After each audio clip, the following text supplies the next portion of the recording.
In chapter 11 of the book Odyssey to the Heart, Thales, the author, meets the hunter.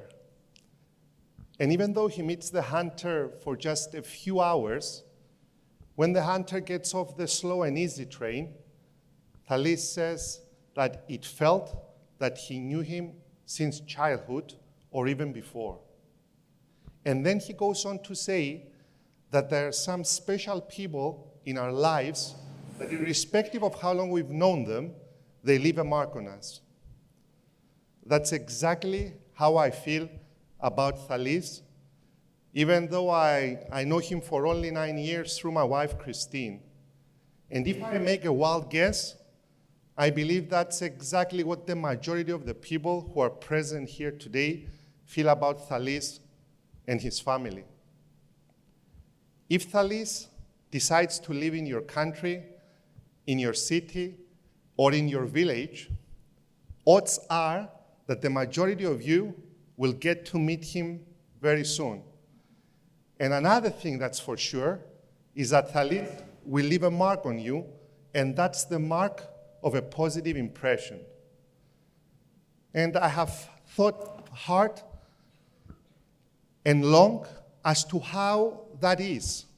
And other than being a kind person and a genuine human being, I believe that the main reason is that this triathlete, this multitasker, this loving husband, and this cherished friend loves to live outside of his comfort zone.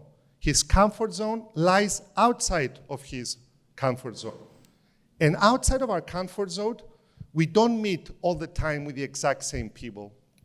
We meet with interesting people who have stories to share and lessons that can be imparted from those stories. But we also meet not so interesting people with sometimes the wrong behavior, but according to Thales' teaching inside that book, he says that each and every person that we meet has a lesson to teach us. In other words, each and every person we meet is a teacher.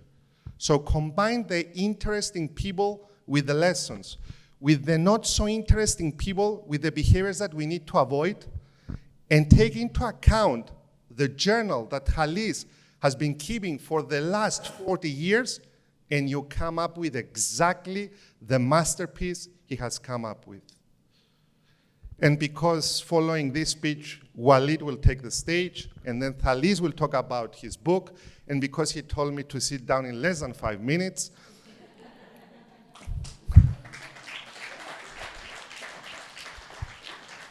I hope you're applauding for the fact that, not for the fact that I will be sitting down in less than 5 minutes. There are many gems of wisdom sprinkled throughout the book, but I chose 3 because of time limitation. The first gem of wisdom is in the first few pages, when one of the young girls inside the slow and easy train by mistake spills Thales' coffee, and the girl starts crying. So Thales turns to the young girl and he says, "Do you think that paper coffee is crying too?" And the girl says, "No."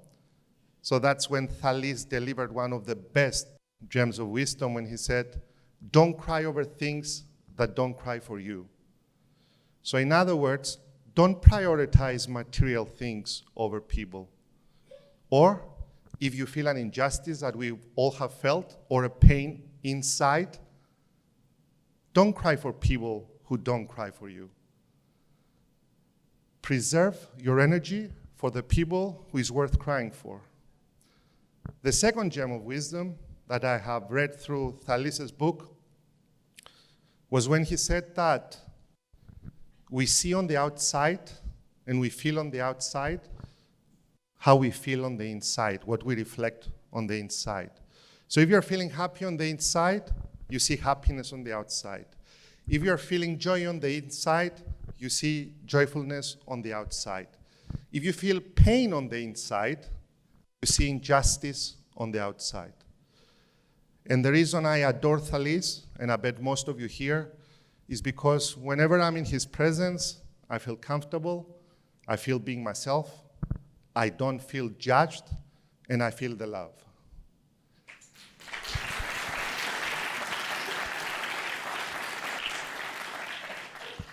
Which brings me to the last and final point, and let me read a sentence from his book. It's on page 84, where it says, "If you feel love, you'll see love in everything and everyone." Thales sees love and feels love in everything and everyone, and that's the reason why we all love you, Thales. And even though your parents are not here in the flesh, if your teachings and preachings inside this book is correct, then your father and mother are watching over you, and they feel proud for their son.